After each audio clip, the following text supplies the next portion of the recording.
LFM, l'invité de Julie Marty. Les annonces se suivent et se ressemblent chez TX Group et les journaux de Tamedia. Hier, on apprenait que Tamedia allait supprimer 290 postes à temps plein. Un choc supplémentaire pour les médias en Suisse romande. On reçoit ce matin la coprésidente d'Impressum Suisse, Caroline Gebhardt. Bonjour. Bonjour. Une réaction à la suite de ces annonces. Donc, on apprenait la suppression d'environ 200 postes à temps plein dans le secteur de l'imprimerie, un total de 90 postes dans les rédactions. Une réaction ? Je crois que vous l'avez dit en ouverture, c'est le choc. On savait qu'il y aurait des annonces. On ne s'attendait pas forcément à l'ampleur de ces annonces. C'est clairement un coup de massue.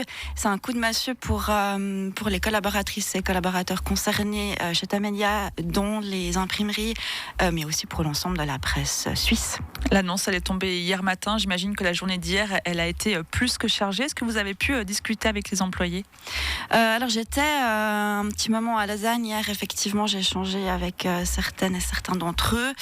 Il y a beaucoup d'incompréhension aussi, beaucoup d'incertitudes, beaucoup d'angoisse évidemment. Les annonces, elles venaient de tomber. Nous, du côté d'Impressum, on essaie de voir quels sont les besoins de chacune et de chacun. On essaie de les accompagner, de les conseiller au mieux. Et il y a une très grosse période d'incertitude qui s'ouvre pour tout le monde, et je crois que c'est ce qui est aussi très compliqué à vivre pour les collaboratrices et collaborateurs qui, il y a moins d'une année, étaient déjà plongés dans cette même angoisse.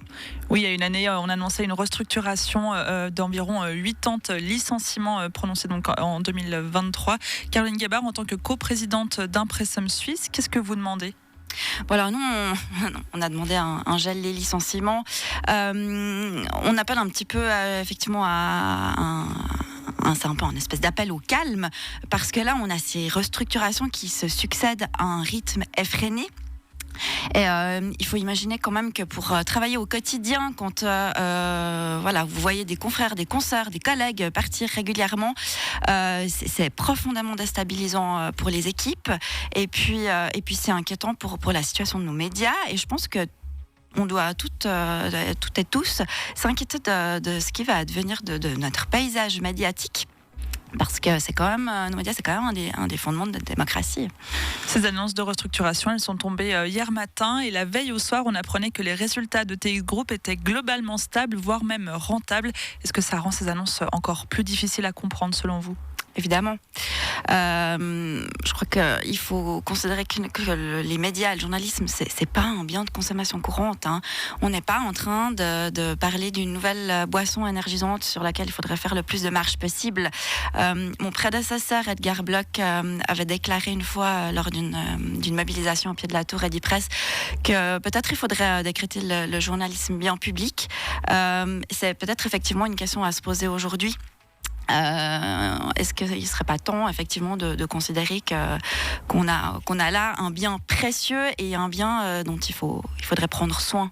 Et est-ce que, comme le demandent certains politiques, il faudrait augmenter l'aide à la presse régionale au niveau financier, passer de 50 à 95 millions? C'était une des propositions qui était faite hier.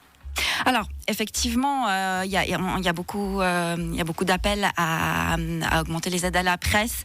Alors voilà, il y a toujours ce grand débat aide à la presse directe, aide à la presse indirecte. Mais on a vu que c'est pas facile non plus. Le paquet d'aide aux médias sur le plan fédéral, il avait été refusé dans les urnes. On a le canton de Vaud qui a été pionnier dans l'aide à la presse. On a un paquet d'aide qui est actuellement en cours. On a d'autres initiatives aussi, peut-être plus localisées ou de moins grande ampleur, mais qui se mettent aussi en place tant sur les plans cantonaux que sur les plans communaux. On voit que les communes aussi réfléchissent à l'avenir de leurs médias. Donc oui, à titre personnel, je pense qu'on va avoir de la peine à se passer d'aide.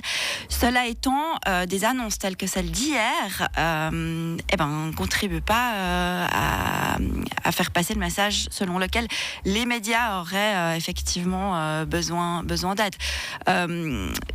Il faut aussi signaler que quand on parle d'aide, il faut quand même que ce soit extrêmement bien cadré, parce qu'il y a toujours cet éternel débat qui dit aide, dit manque d'indépendance. Je pense qu'on peut tout à fait cadrer les choses, mais il faut qu'elles soient clairement communiquées et clairement ficelées.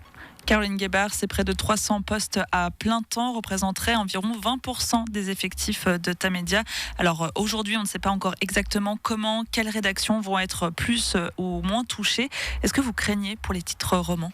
Alors évidemment qu'il y a une grosse inquiétude, notamment nos confrères et consoeurs de la Tribune de Genève, parce qu'on voit que la Tribune de Genève n'est plus considérée comme une marque prioritaire du groupe Tamedia. Il n'y a pas seulement, c'est pas seulement une inquiétude pour la Tribune de Genève. Il y a des inquiétudes aussi concernant le Matin Dimanche, concernant Femina, concernant Bilan. Évidemment que cette stratégie telle qu'elle a été développée, où on en parle de marques prioritaires, d'autres qui le sont moins, ouvre tout un champ d'incertitude. Et je pense qu'on a des lectrices et des lecteurs qui sont attachés à leur titre. Et je pense que l'inquiétude, elle est générale aujourd'hui. Parce que le groupe a annoncé hier que la marque prioritaire, en tout cas en Suisse romande, ce serait donc le 24 heures. Est-ce que, comme le disent certains partis politiques, on assiste à un mépris envers la Suisse romande ? Alors, je peux comprendre qu'on le prenne comme ça, effectivement, parce qu'on a l'impression qu'on ne tient pas compte de la diversité du paysage médiatique.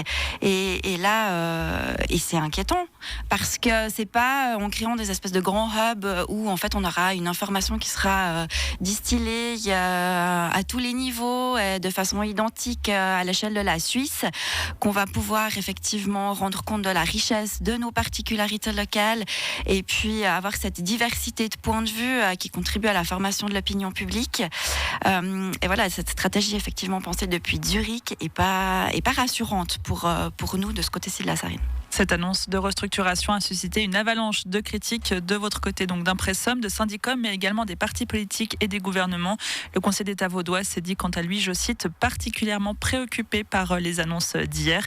Est-ce que ça peut changer quelque chose, ce large soutien à la presse ? Bon, alors, il y a eu déjà des mobilisations l'automne dernier. Est-ce que ça va changer quelque chose ? Je ne suis pas devin, je ne peux pas vous le dire, mais je pense que c'est indispensable en fait que ces voix se manifestent, parce que on a aussi eu un très fort soutien réaction du côté du Conseil d'État genevois. Je pense qu'effectivement il y a lieu de s'inquiéter à tous les niveaux de ce qui se passe. Après, à voir ce qui se passera. Est-ce que cette stratégie pourra être infléchie ? J'ai envie de dire j'espère.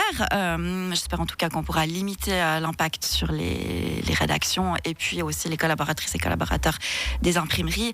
On verra, mais je pense qu'effectivement, il ne faut juste pas rester silencieux par rapport à ce qui se passe. Simon Bertschy, le directeur des publications Tamedia, membre du comité de direction, a déclaré dans les pages hier du 24 heures que le journalisme de qualité est et restera notre activité principale.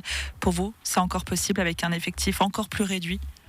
Alors j'ai envie de vous dire que les journalistes, ils feront toujours leur métier le mieux possible. Mais je prends un exemple récent. Ce printemps, on était plusieurs journalistes à Saint-Pré quand il y a eu les annonces de fermeture de la verrerie. On est allé tendre le micro à Manuel, à Jean-Pierre, à Corinne, qui nous ont raconté ce que ça impliquait pour eux sur un plan humain. Moi, j'ai envie qu'on puisse continuer de faire ça et qu'on se limite pas aux simples communications de l'entreprise qui vient nous dire c'est une nécessaire décision sur le plan économique. J'ai envie qu'on puisse continuer à aller raconter que derrière ce chiffre de 180 licenciements annoncés dans une verrerie, il y a des histoires de vie. Mais pour ça, il faut des journalistes, et il faut des journalistes ancrés dans leur région. Et c'est ça, en fait, qui est potentiellement menacé, et c'est ça qu'on doit absolument préserver. Caroline Guébard, vous êtes coprésidente d'Impressum Suisse. Merci d'avoir été avec nous ce matin. Merci. 7h28 sur LFM. LFM. Bonne journée.